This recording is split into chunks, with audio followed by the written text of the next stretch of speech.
Hi guys and welcome back. Today we're going to be looking at how to add zoom to your video here in CapCut. Now if you're new here or if you found the video helpful, please give us a like and a comment down below as it really helps the channel out with the algorithm, and of course don't forget to subscribe.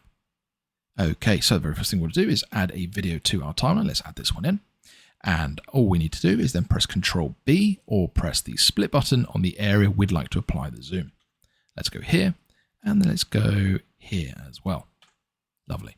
Once that's been applied, you can actually go through transform and you can manually change the position. But what you can also do is go to the very top, click effects, and then type in zoom.